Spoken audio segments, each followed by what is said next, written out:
Hey everyone, it's me, Rami Marks, your Tangled Yogi out here in Northern California. How are you? Welcome to the Autumn Vega Zentangle class. I'm so excited to bring you this class today. So let's talk about the things that we are going to need for class. I am going to be working with a IdentiPen today, but you can also work with your Micron PN pen or your favorite Tangle pen. I will be working with a graphite pencil and a blending stump. So if you don't have a blending stump, you can also get yourself a nice Q-tip and that will be fine for blending. I will also be working with the white Mizu Love gel pen, but you can also work with the Sakura Jelly Roll white pen if you like. Now, you can see here that I have two hexagons that I'm working with, and these are from the Tangled Yogi shop. This is the honeycomb tile, and you can go over to Tangled Yogi. I have these in tan and I have them in white there, and they're really wonderful, heavy cardstock, nice and smooth, really take color pencil nicely. However, we are making a template available in the link below, so go ahead and check out the link below and you can print out a really nice hexagon to work in, or you can just draw your own hexagon, whatever you desire. Okay, usually they are about 5 inches tall and about 4.5 inches wide. So with that said, let's get started with Autumn Vega. Hey everyone, I just wanted to come on here really quickly before we start the class and talk about doing a transfer. Some of you may not have one of the hexagon tiles from the Tangled Yogi shop, and you also may not be able to put cardstock through your printer. And I wanted to just give you a little hack on how to do a transfer onto really nice paper so that when you're doing this class, you have really good quality paper. So let's just say you had really nice Bristol paper or cardstock and you wanted to transfer the hexagon onto the really nice paper. I happen to have in my hand a graphite pencil, and you can see that I've got the really regular copy paper with the hexagon on it. What I'm going to do is I'm going to turn it over, and you can see that, well, you might not be able to see, well, maybe right there. Can you see that you can see through the paper a little bit? That way you can actually do a transfer. So what I'm going to do is I'm just going to look for the outline of the hexagon on the other side of the paper here, and you can see that all I'm doing is putting the graphite onto the paper. And once I have that, I don't have to be particularly careful about where I put the graphite. I just want to make sure that I'm covering the lines of that hexagon. Now once I have that, I'm going to flip this over and you can see that I've got a secondary piece of paper here. Let's just say that this is really nice cardstock. I'm going to go ahead and I'm going to put this down right over the top of it. And you know me, I love my color pencils, and the reason why I love doing this with color pencil is I can see what lines I've actually drawn. So I'm just going to come in, I've got an orange pencil here, and I'm going to push hard on this orange pencil. Not so much that I'm going to break it, but just enough so that I can really do a nice transfer onto the paper that's below. So if that's your nice paper, or if you wanted to transfer it into a sketchbook or something like that, you're able to do that. And then when I take it away, voila, you've got your really nice transfer onto nice paper. And then you can go ahead and start with a really nice pen and go ahead and ink in your hexagon. And then that way you don't have to be beholden to measurements or anything like that. It's all in there for you. So if you are looking for a hexagon, you can just look in the class description. We've put in the link to the hexagon. All you have to do is print it out on regular copy paper, and then you can transfer it anywhere. I hope this video helps. Enjoy the class. So many of you know that I love to start class with a little bit of breath work and meditation. So let your materials sift off to the side for a moment and allow yourself to sit comfortably in your chair. Allow your spine to grow comfortably tall here, and let your shoulders melt away from your ears.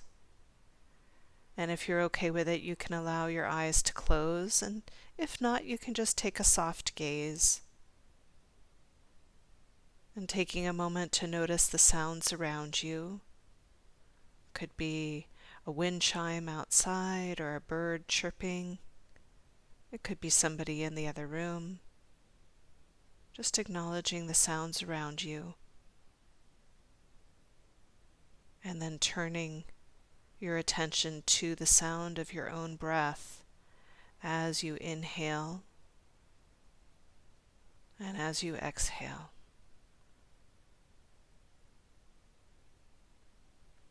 Noticing the sound of the breath on the inhale and noticing the sound of the breath on the exhale. And on your next inhale, noticing perhaps the coolness of the breath on your nostrils. And as you exhale, noticing the heat on the nostrils as you let the breath go. Inhaling coolness and exhaling heat. And just staying with your breath for the next few breaths. And so I'm calling this class Autumn Vega, and Vega means star. And I found a really beautiful quote from the poet Rumi, and so I thought I would share it with you. And he says, "We are all stars wrapped in skin. The light you are seeking has always been within." And so maybe taking the idea of the starlight inside of yourself and connecting with that. And then when you feel ready, taking in another inhalation, letting it go with a sigh, and then blinking the eyes open and gently wiggling through your fingertips and your toes. And let's get ready to create. Okay, so we are going to get started here, and hopefully you've had a chance to either draw your hexagon or you have some of these really fun hexagon tiles from my Tangled Yogi shop. This is the honeycomb tile. And so we're just going to get started here by using our graphite pencil. And what I'm going to do is I'm going to come into each point and I'm going to come out about a half an inch. And I'm going to start to make these little dots that are going all the way around the piece to start to build my frame. So you can see that I've got these little dots in each of my corners here, and it's about a half an inch from each corner. And what I'm going to do is I'm just going to go ahead and start to connect the dots here. So you're going to see me just turn the tile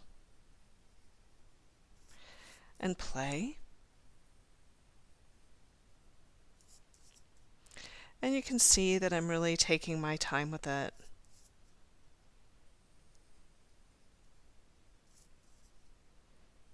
And just going around to each one. And you can see that there's my frame for my tile. So go ahead and do yours, and then when we come back, we're going to start to add into the frame a little bit.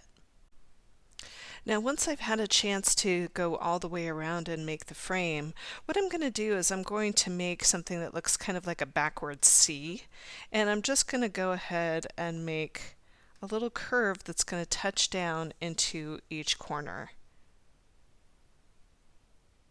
Just like so, and that's going to give this frame a really nice feel.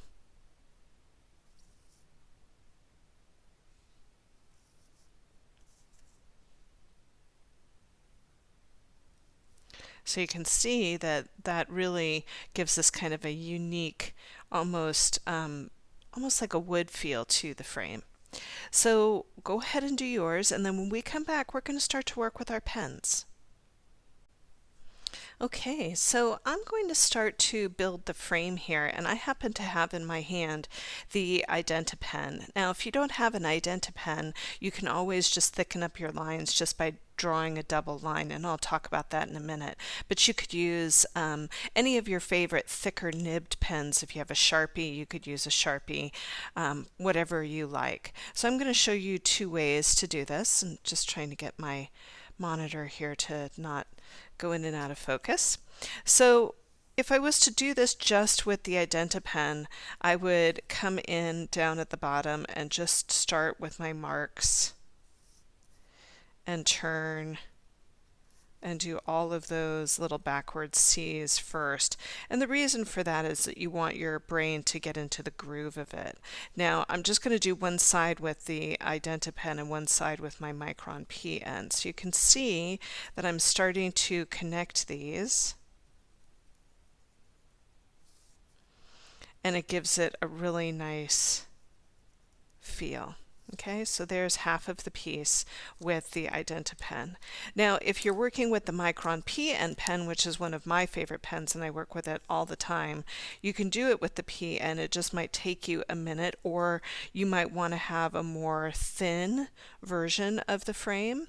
And so you can see that I'm just coming in with the Micron pen and just starting to get through the frame that way.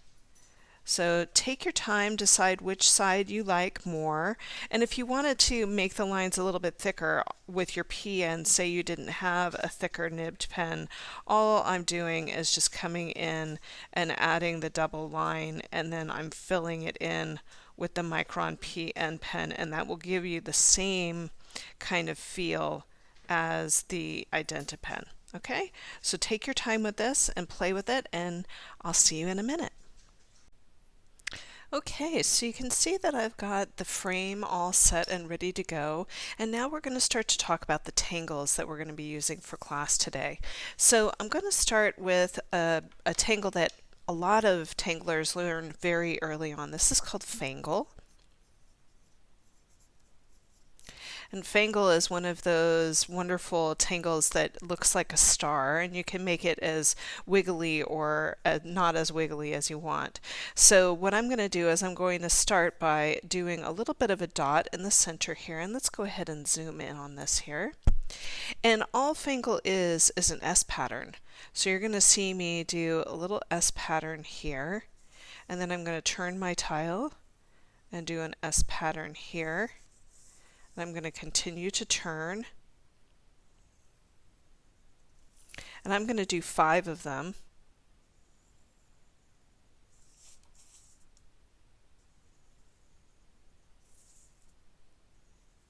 So all it is an S pattern, and then you're going to see me come in and connect the S's to the middle of the last one. So I'm just turning the tile and connecting. And you can do as many or as little as you like. So this is Fangle. And usually with Fangle, people have a tendency to go into the center, which is what I did, and start doing these really beautiful auras on the inside.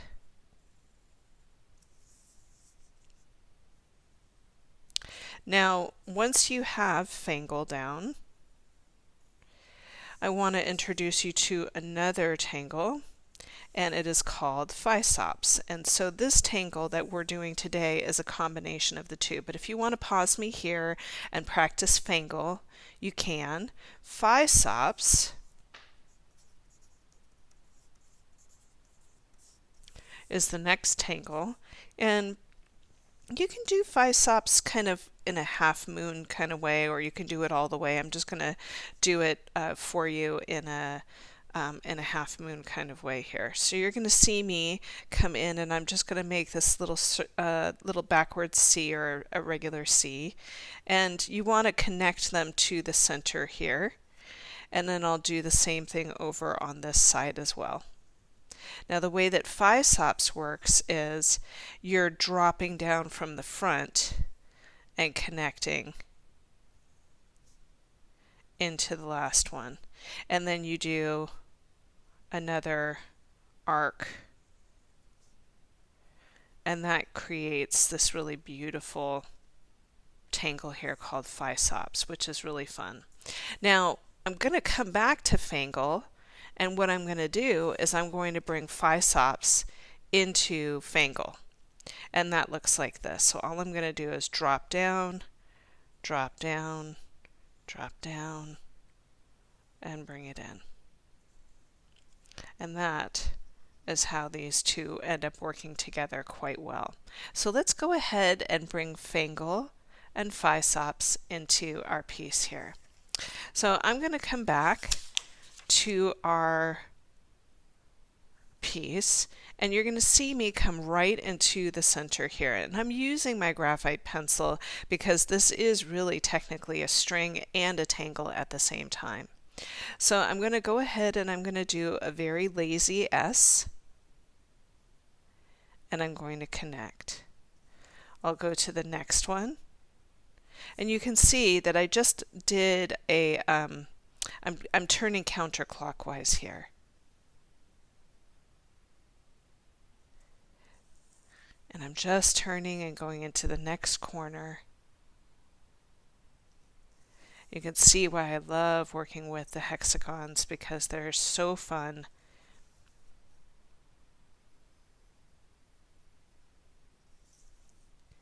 And turning. So there you can see we've got the beginnings of our tangle here. And you can come into the center if you want and just give it a little bit of a point. Now we're going to start to work with this, and we're going to go the opposite direction, and we're going to land the top of this right into the middle of this. So it's going to look a little something like this. So we're going to come in, drop back, and connect. So you can see I'm at the midpoint of that S. So I'll go to the next S, drop back, and connect. Drop back, connect. Such a fun tangle because it's got so much repetition to it, and it's really just so beautiful. So you can see I've got my Fangle in there, and now we're going to drop the 5-SOPs into it. So we're going to come forward.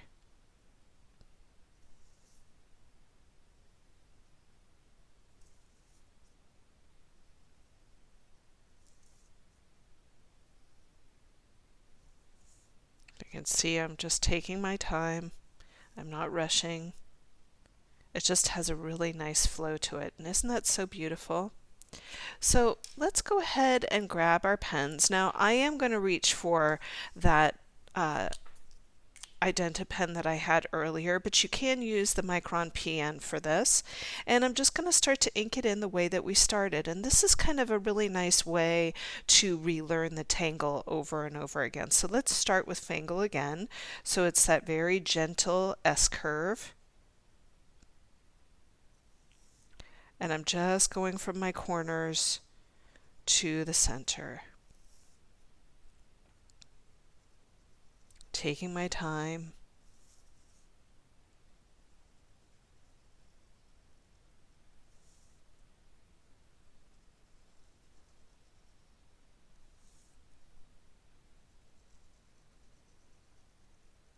And landing into the center. So there's the basis for Fangle, and then once again dropping back and coming to the middle of the last one. Dropping back and coming to the middle of the last one. Such a fun tangle in the hexagon.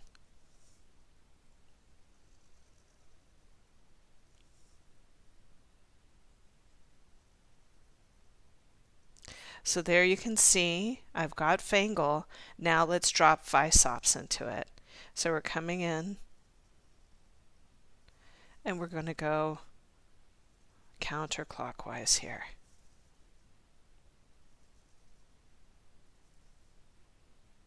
Super fun, super easy.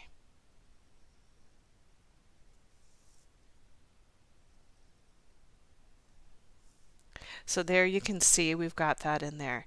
Now I'm going to let go of my IdentiPen. Now if you wanted to continue working with your IdentiPen, you can see that on the back side of the IdentiPen you have this really nice narrow part of the nib that you can work with if you wanted to work with it.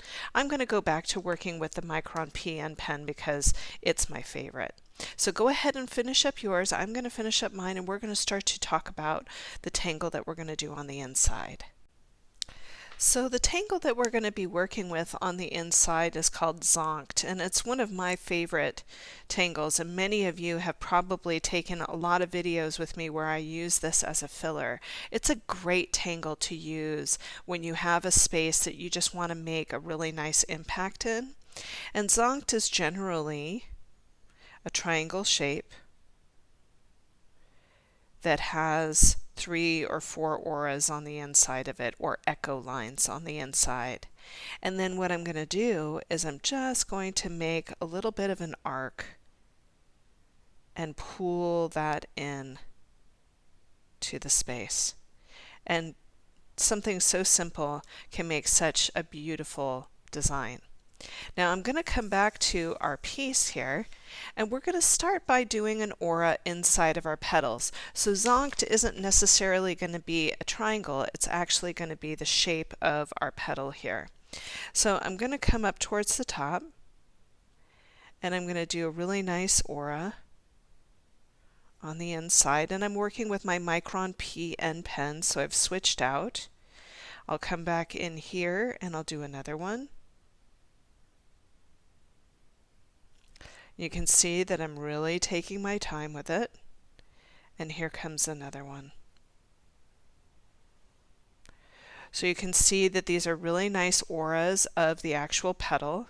And I'm going to come in and I'm going to add a little bit of weight into the tip of each aura. And you can see that that's really beautiful. If you wanted to add one more in here, you could. I think I'm just going to leave it alone. I like having a little bit of open space in there. So we're not going into these petals. We're going into these kind of funky leaf shapes. Okay, so that's something to also remember, is that you don't want to go into these little areas. You want to go in here. So I'm going to come in and start to get that really nice funky shape.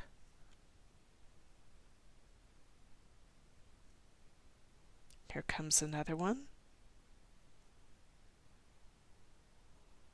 And here comes another one.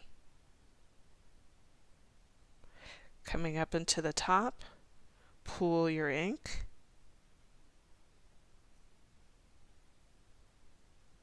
And there you have it. Let's go to the next one. Not here, here.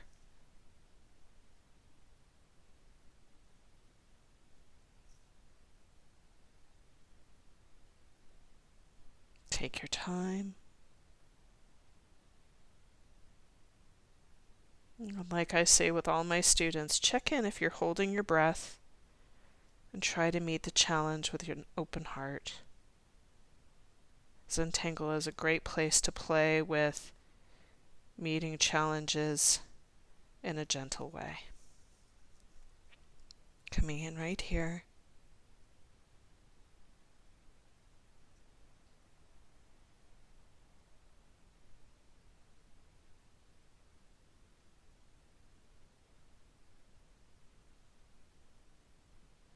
They're always a little different.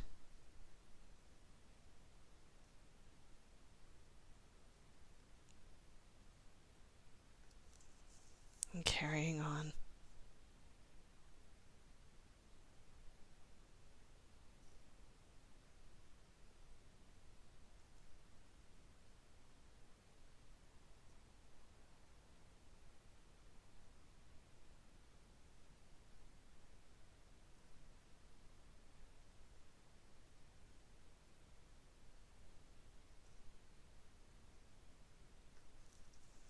And last one right here.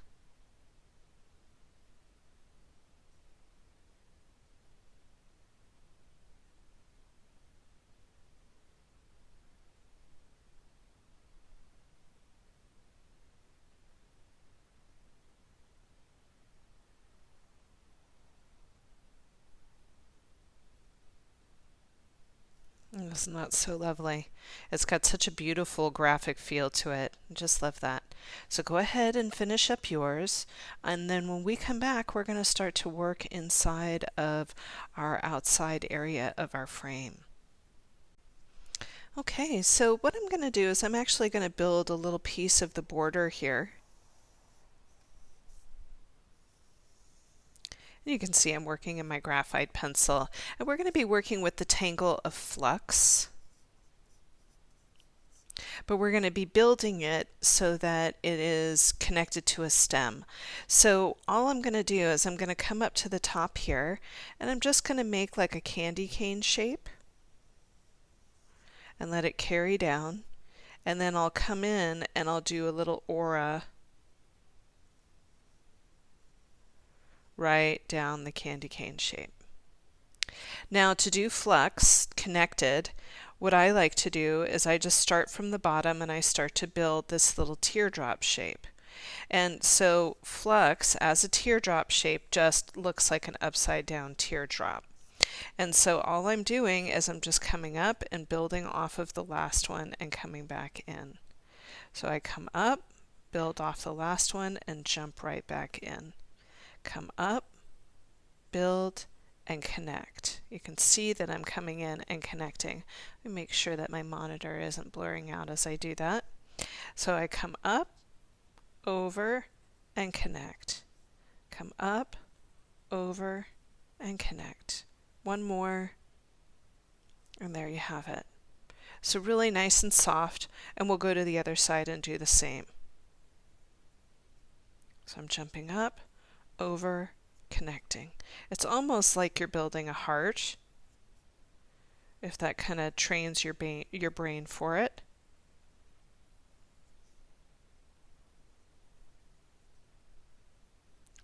And then inside of those flux, you can do the detailing of a line and 3 dots. If you want to do a different variety of it, you could come in and do an aura a couple of times, which is fun. You could do a line with a dot on the end of it. There's lots of different ways that you can work with flux. You could come in and do just some flicking of your pencil too. So lots of different ways to work with flux here. Okay, so let's go ahead and come back to our composition here that we're working with, and we're going to pick up our pen and we're going to start to do the candy canes first.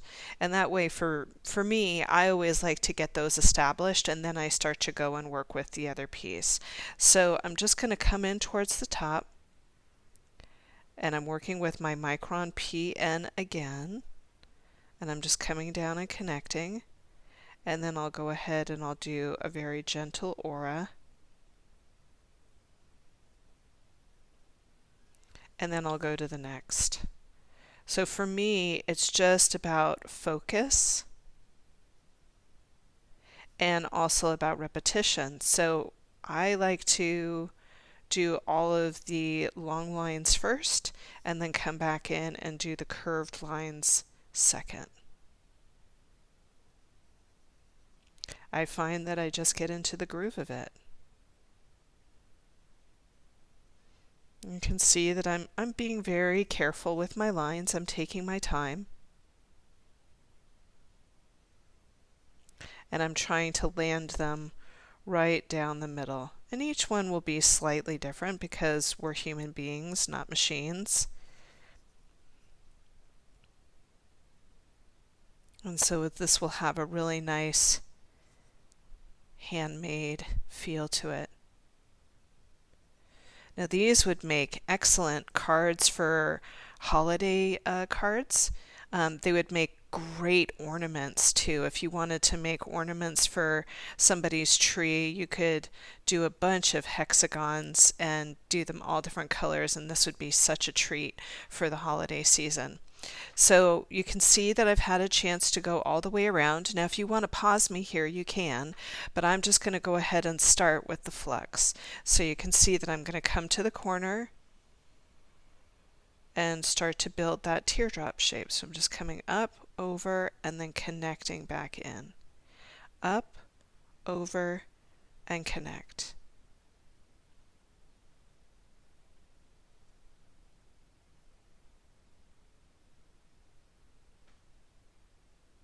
You can see I'm taking my time. And then I'll come over to the other side and do the same.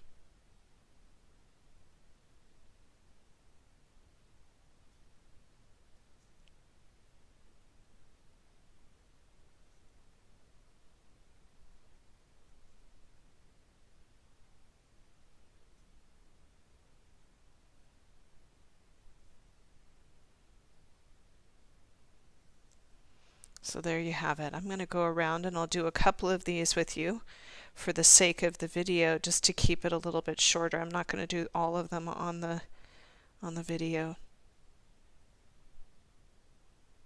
But you get the idea, right? So all I'm doing is coming up, back, and connecting.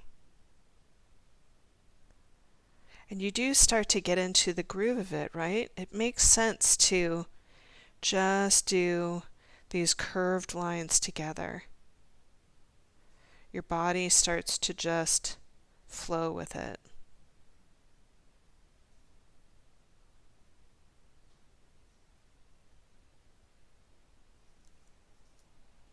You can see I'm going to start to turn, and I'll start again.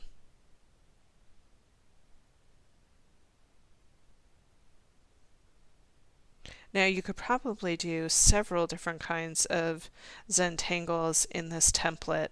So, if you feel like there's something else that you would like to do in the border, you're welcome to come in and try something else.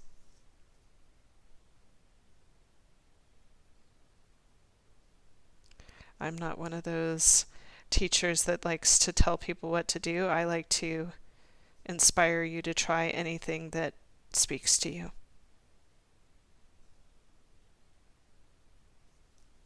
So there you can see I've got about halfway through, and so I'm going to go ahead and finish up all the way around. You go ahead and do yours as well.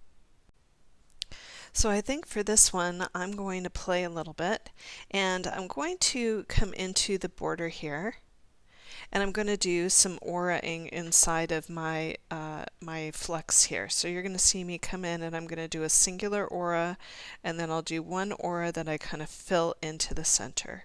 So I'll do a singular aura and then one that I fill in towards the center. And that's just going to make this really, really fun, and it'll have a nice nod back to our centerpiece. So you see I'm taking my time.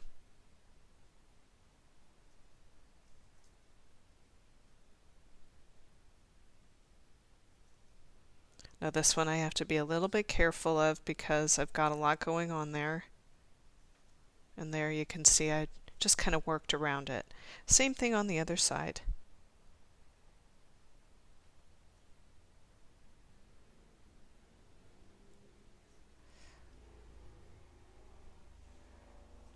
Sorry for the background noise.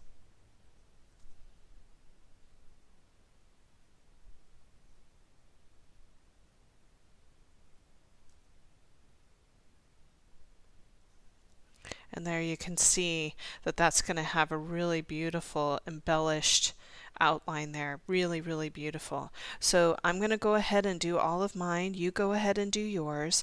And then when we come back, we're going to start to work with color, but we're going to still be tangling. We're going to add a little bit of wallpaper into this one. And it's going to be a little bit different than what our usual wallpaper is. Okay, so you can see that I've had an opportunity to go all the way around the piece here. And what I'm going to do is I'm going to come back to the original lines that I was working with inside of Fangle, and I'm going to give them just a little bit of weight. And what that means is I'm just going to go right back in and just give it a little bit more depth. So you can see that I'm just going back to those S patterns in the beginning.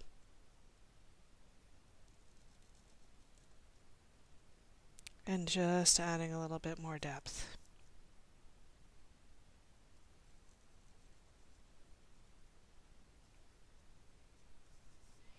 Taking my time.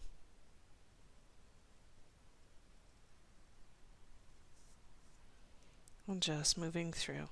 You can see that I'm working with the IdentiPen. And if you want to add a little bit more weight to the physops, you can add a little bit more weight into the physops as well. This one's a really bold Zentangle here, and I really just wanted to come flying off the page, and that's why I'm using a thicker nibbed pen today and really working with bold lines.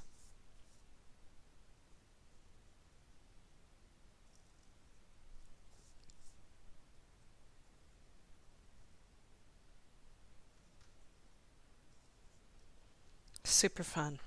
Okay, so now we're going to start to pick up color. Take your time finishing up those lines, and then when we come back, we're going to get started. Okay, so you can see I've had a chance to go all the way around here, and we're going to start to add some color into this piece. Now, because we're starting to go into the fall season, gemstone colors are really speaking to me, and so I'm going to be working in like really beautiful ruby reds for the inside of Fangle here. So we're going to start out with a really nice light pink color first, and I'm going to show you the colors that I'm going to be working with, and then we'll go from there. So in my hand I have one of my favorite pinks. This is the blush pink. This is PC 928. If you are a Prismacolor person, then you know that this is one of the really nice earthy pinks. I'm also going to be working with Process Red, which is PC 994. And then finally, I'm going to be working with Pomegranate, which is one of my favorite colors in the Prismacolor set, which is PC 195. Now, I'm just looking for 3 different kinds of purpley reds. So you can see this one's kind of got a magenta feel, this one's more of a wine color, and this one is just that really pale pink.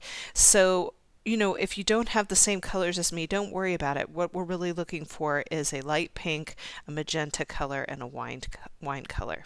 Okay? So I'm going to start with that light pink first. And remember, whenever we're working with colors, we want to make sure that we've got a nice long lead there. We're not going to be working on the tip of it. We're going to be working on the side of it so that we can get the maximum use out of this pencil. So I'm going to start just by coming into where I have zonked, that really nice tangle. And I'm going to work on the side of the pencil here, and I'm just going to go very, very lightly with it. Remember, each pencil that you're working with is 3 different colors. It's light, it's medium, and it's dark. It's all about the amount of pressure that you're putting on that pencil. So let's go ahead and start to bring that in, and you're going to see me go right over the lines that I'm working with. See how I'm working on the side of the pencil and not on the tip, and you'll notice how far back I'm holding onto the pencil here. That way you have a lot of freedom to fill in the color. Now you might notice that it starts to mute that Zentangle that is in there, that pattern that's in there. That's actually by design. I kind of want it to fade into the background. So you can see that I'm just going to very, very lightly add a foundation color. So I'm not pressing hard. Remember, whenever you're working with color, you want to start lightly first and then work your way into the depth of color. If you start in the depth of color, there's really no way to work backwards there. So you can see that I'm just laying that down and taking my time with it.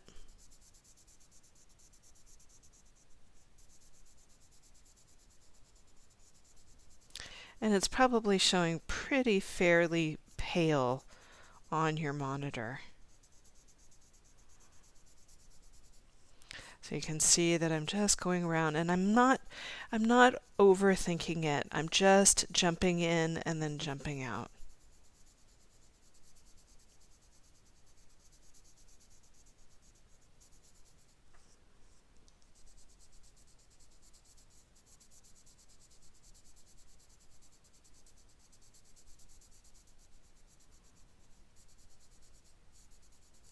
Now once I've got this, I'm going to pick up my process red. Process red is that really nice magenta color.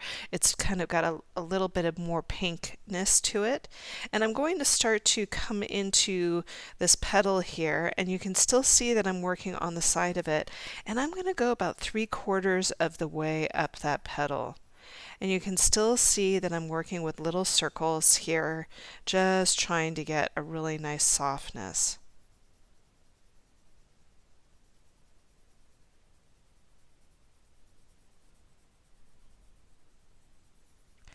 Now once I've got that really nice softness in there, you can see that that's building a really nice depth over the top. I'm going to pick up that pomegranate color, and I'm going to notice that I'm actually holding the pencil more traditionally now, and I'm going to go halfway up that color that I just did.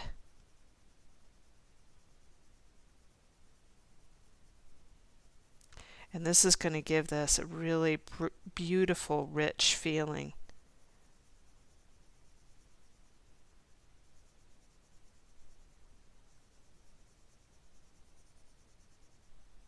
Pretty gemstone colors. Love the rubies, love that kind of feel. There's just something very elegant about it. Now once I have that, I'm going to come back in with the pink. This is the first color that we worked with here. And you're going to see me come right into where our line of demarcation is. See where that beautiful process red is meeting the pink and where the pomegranate is meeting the process red. So what I'm going to do is I'm going to come in and I'm just going to very softly work across where that line of demarcation is, and then you're going to start to see me work backwards. I'm going to come back into the process red, and you can see that that's starting to blend in that color and really give it a really nice softness. I'm also going to start to come into where that pomegranate is meeting the process red. Notice where that line of demarcation was. And then I'm going to dip back.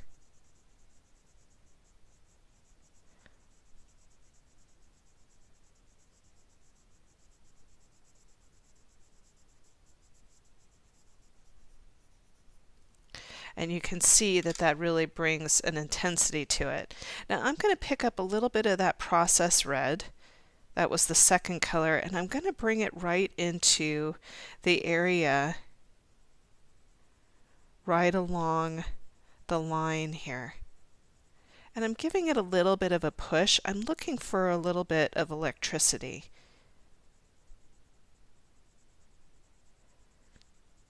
So this is not the pomegranate, this is the second color, and I'm bringing it back in here. And notice how that really brought a beautiful vibrancy. You'll notice that I'm going to come back in with a little bit of that pink and just blur out any places where I need to play or clean up the color a little bit. And then if you feel like it and you want to add a little bit more just to the tip of this where the pink is, I actually have white in my hand. This is the PC 938, and I'm just going to come up into the pink and give a little bit of white, and you can see that that is going to blend out any background color that is kind of creating a toothiness in the piece. And look at how beautiful those colors are. Isn't that lovely? It's one of my favorite color combinations to use. So I'm going to use that same technique throughout the whole thing. So let's do this one more time together, and then I'm going to set you free onto your piece, okay? So right now I'm going to pick up the process red. I already have the pink down as the first layer, and I'm going to come in and I'm going to go about 3/4 of the way up.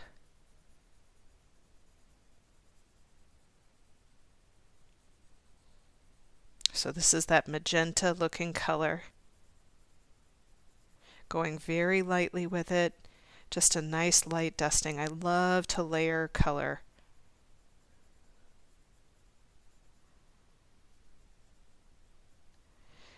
And now I'm going to go ahead and I'm going to pick up that darker red. This is that kind of wine color red.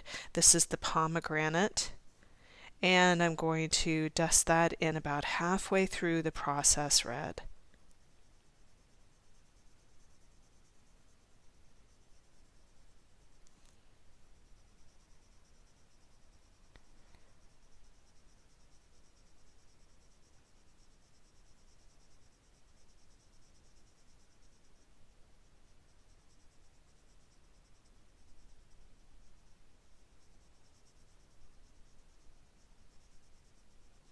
Just looking for any places where I've missed it. Now once I have that, I'm going to pick up the pink. So here's the pink again, coming where the process red and the pink are and blurring out the edge. And then starting to dip backwards.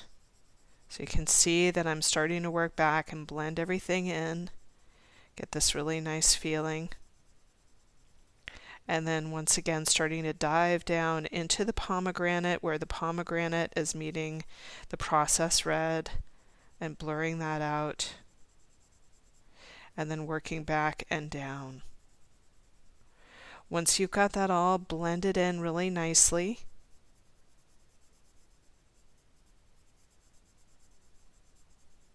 I'm going to pick up the process red. This is that second color, and I'm going to come in right over the top of pomegranate. It has such a nice relationship with these two colors, and it just takes that pomegranate and it gives it a little bit of a punch right along the line here. And you can see I'm not going too far past where it was. It just gives it a really nice energy. And look at how beautiful and vibrant that is. Now if you want to blur it just a little bit, you can blur it by picking up that first pink that you were working with. I love to work with the pink as a blender just because you don't lose the pigmentation. With white, you're going to lose a little bit of the pigmentation. It's going to blur it out or mute it out. Now I am going to pick up the white and come up to the top and just make that nice smooth transition between the two.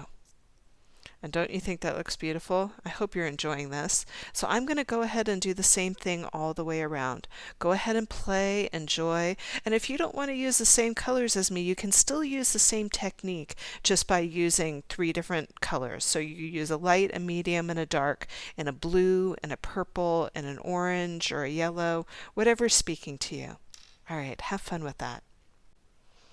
That's really coming together quite nicely. I hope you're enjoying it too.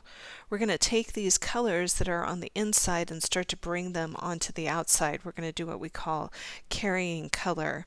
And so we're going to take these colors and zoom in on the outside piece here. And what we're going to do is we're going to start to bring these colors into our flux. And I'm going to start by coming in and adding just a little bit of that softness of the pink that we started before with, and just dusting it into that flux. And then right into the center of the piece here, you're going to see me come in with a little bit of that process red. And then I'm also going to bring in some of that raspberry into it. So you're going to see me start to work my way up the piece. So it's just a little bit of the pink and a little bit of processed red. And then a little bit of the raspberry, and I'm going really, really lightly with all of these. It doesn't take a lot to make this really have a pop. So go ahead and do yours. I'm going to finish up mine. Now you'll notice that there's a lot of repetition with this. This is where the Zen comes in. Let your mind get fully engrossed in what you're doing. Just let yourself melt into the piece, okay? So you can see that I've had a chance to go all the way around, and I'm really enjoying the way this is turning out. I hope you are too. And so we're going to start to let go of those purples, and we're going to start to work our way into the greens. So I want you to think about like emerald greens, and that's what we're going to start to layer into this piece here. Now I have in my hand the true green, which is PC 910. I'm not sure that that's actually in focus, so just so you know, it's PC 910. And then I also have in my hand PC 907. This is peacock green. It's one of my new favorite colors in the Prismacolor set. And you know, every once in a while I kind of drift around in my Prismacolor set and pick up pencils that I don't normally use, and this one really spoke to me recently. So what I'm going to do is I'm going to start with the lighter green first. And remember, all I'm looking for is a light green and a dark green. So if you don't have the same exact colors as me, don't worry about it.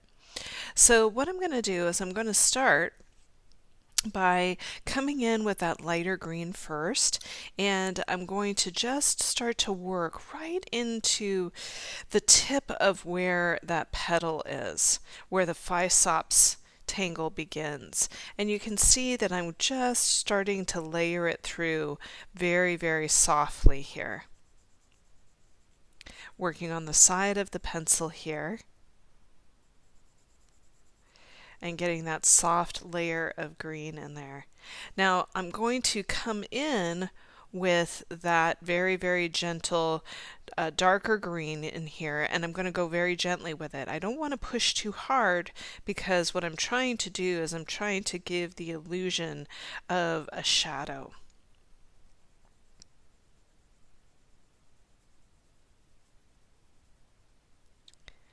And you can see that I'm just going very softly from the top and working my way down. Let's go ahead and zoom on that a little bit more.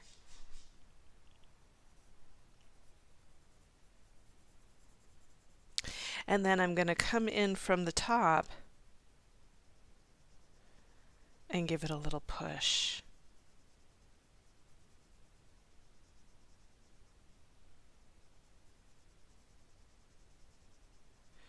Now once I have that, I'm going to come back in with that lighter green, and you can see where the line of demarcation is.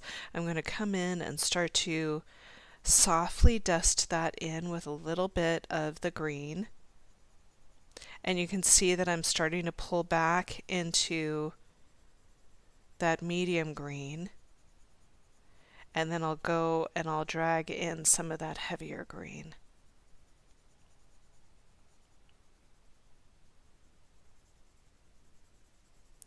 Now once I've got those all blurred out and ready to rock and roll here, you can see that I still have that line of demarcation where that lighter green is. I'm going to come in with a little bit of white, and I'm going to start to blur out that edge where the white is, or where that light green is. And you can see that it brings in this really nice soft transition of color. And I'm going to go all the way around the piece. Look at how these two colors play so nicely together. I just love the combination of those two. So you're going to see me go around the piece and do just that. I'll do it one more time for you here. So starting with that light green first, working on the side of the pencil, and just a soft dusting of that green. Picking up the peacock green here. Soft dusting of the peacock green about halfway down the petal here.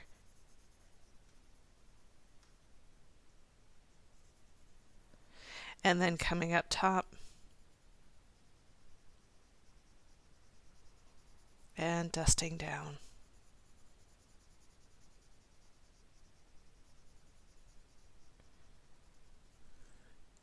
So giving it a little bit more of a push right up at the top, and then picking up that green and softening it out. So you get the basic idea here, and just blurring it out. And then once I've got those in there, I'm going to come up to the top and use a little bit of white to really blur out the top. Okay, so go ahead and do yours. I'm going to do mine, and then when we come back, we're going to use a technique that's a little bit different for wallpaper. Isn't that fun? Wow, I just love these colors together. So what I'm going to do is I'm going to introduce a technique that some of you already are familiar with. This is working with wallpaper, and wallpaper is where you start to tangle with the color that you're coloring with. And so I'm going to start to add the tangle printemps in here, but what's going to happen is it's going to fall out of this little petal, and it's only going to come out one rotation, and then it's going to do something that I'm calling fading to gray. Okay, so let's work on this together. And so what we're going to do is we're going to zoom in on this, and I'm going to start by doing a really nice large printemps in here. And printemps is really just a spiral. You can see that my pencil is really well sharpened up, and I'm just going to come in here and start with the darkest green that I was working with. So this is that peacock green that I was working with, and you're going to see this start to jump out of the petal and start to come into the white. So there you can see I've got my first part here, and then I'm going to come up in here and I'm going to do another printemps in there, and I think I can squeeze another one in here. Now what's going to happen is we're going to add just a little bit of that light green into printemps in here, and then we're not going to do anything else with it right now. We're going to leave that alone. I'm going to pick up a graphite pencil and a blending stump. So I've got my graphite pencil here, it's just a regular pencil, and then I have what we call a blending stump or a tortillon. This is going to help me to blend. And I'm just going to take a little bit of that graphite and I'm going to dust the edge here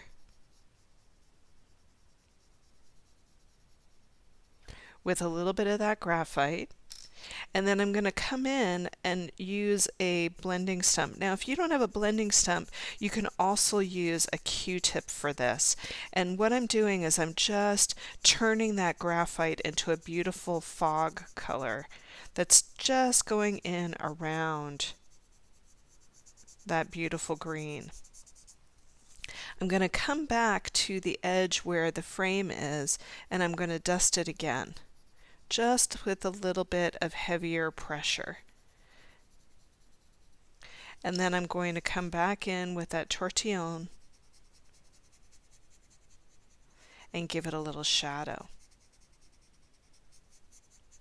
Now once I've got that, and I'm going to zoom out so that you can really see what this looks like, because isn't that so pretty, the way that it's starting to almost move out? It looks like it's moving over glass, the idea of it actually kind of shifting through.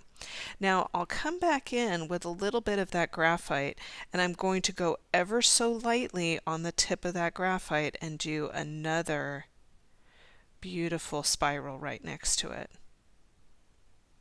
And then I'll come in and I'll do another one right over here. So it almost makes it look like it's kind of floating or hovering over the top of a background, and it almost looks like the color is starting to bleed outside of the petal, which is so beautiful.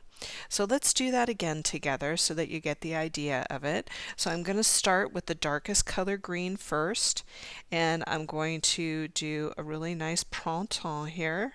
Printemps means spring in French.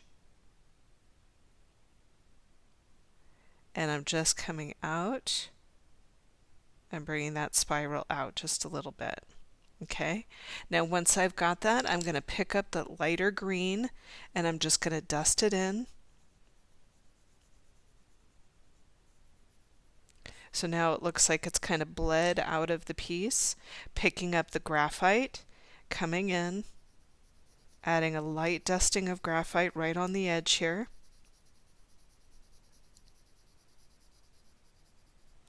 Pick up your blending stump or your Q-tip, and you can see that I'm doing little circles with this. That's how you get the foggy feel to it. The little circles.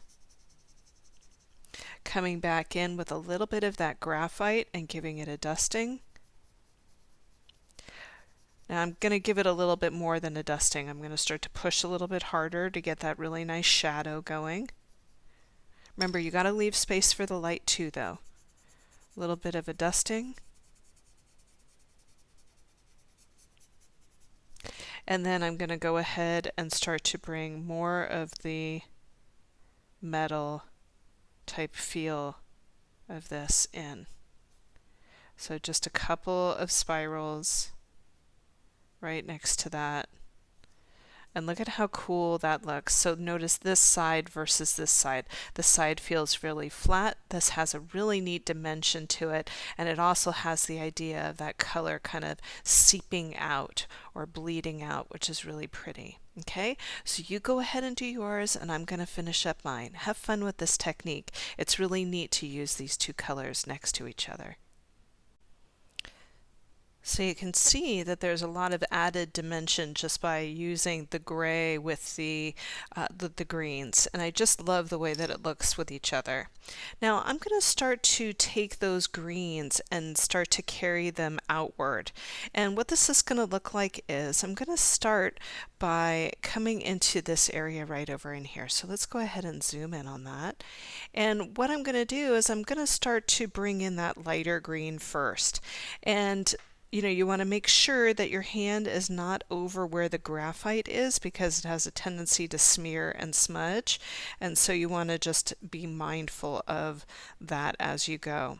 Now you'll notice that I'm going to start to dip into these little areas that are like little triangles. We call those interstices, and they're just little interruptions of the pattern here. And so by filling those in with a little bit of green, we're really going to define the space and get this to kind of pop. You're going to see me turn my tile to make this work for my hand here so that I'm not touching the graphite. Now once I've filled in that channel, I'm going to come back in, but this time I'm picking up a little bit of that darker green, and I'm going to start to fill in the top part of where that channel is in here, and I'm just going to start to develop a little bit of depth right up at the top. And you can start to float through where a little bit of that stem is. And then I'm going to come in and start to bring in a little bit more of a pressure onto that pencil, as I want to get a really nice rich green out of this. Now once I have that, I'm going to pick up the lighter green and I'm going to start to blend it. And so I'm just rolling over the top of it and starting to blend in that color a little bit because I really want it to have a nice soft feel.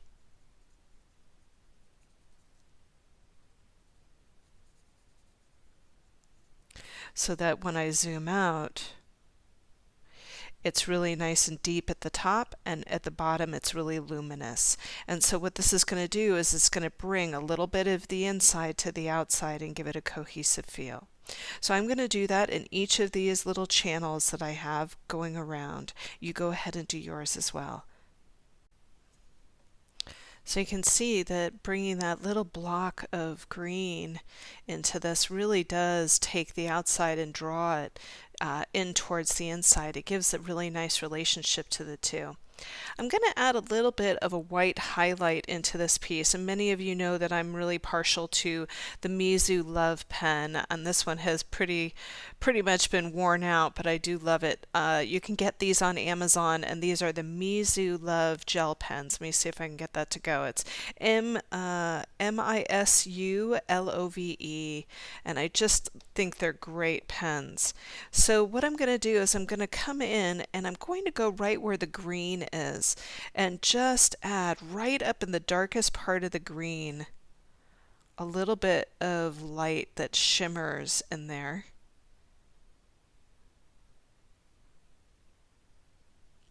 And then a little bit of a dot.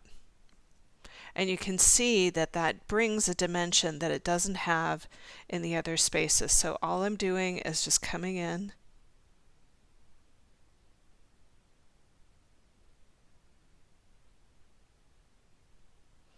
and adding those little lines in there. And that really does bring such a nice soft feel to it.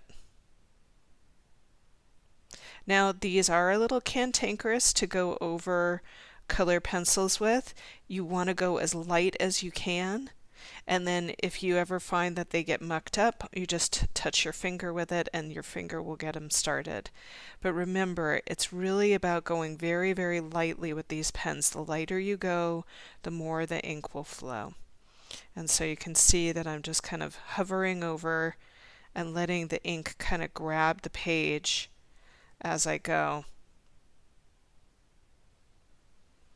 And really, I don't want to overdo it with the white in here. I want the piece to really speak for itself. It's easy to want to add a shimmer into everything that you do. And so for me, I think it's doing less with it that does more. Okay? So there you have it. And I'm going to go ahead now and I'm going to put my chop in the piece. Your chop is your initial, and I'm going to pick up my Micron PN pen, and I love to hide my chop in the piece. So I'm kind of looking for the way that I want it to go, and I think I'm going to have it go this way and just add in my little chop, which is an R because my name is Rami. And so I'm just going to get that in there. And so there you have it. Now, if you like, you can also turn over your piece and sign your piece or date your piece. So today is September the 18th, and you can just put your little initial there, and when you created the piece, and it's ready to go for you. So I just wanted to bring in the original piece that I am going to be teaching for the San Rafael Public Library. And I just wanted you to see that you can always come back in and try different colors with these pieces and really play. All of the techniques that I teach in one piece are applicable to the next. So if you want to come back and try, different colors with this and play, I want to really encourage you to do that. And, as you get more confident with color, you can take these colors and put them into other Zentangles and play with color that way. So I'm hoping that we're building more confidence and getting you ready to fly with color. Okay, so if you're interested in learning more about my classes, you can head over to the Tangled Yogi website at tangledyogi.com. I have all of my YouTube classes there. I also have advanced classes there if you want to take your tangling to the next level and try new things. And also on Facebook, we have a really beautiful community. It's called the Tangled Yogi Art Community page, and a lot of my students head over there and share their artwork.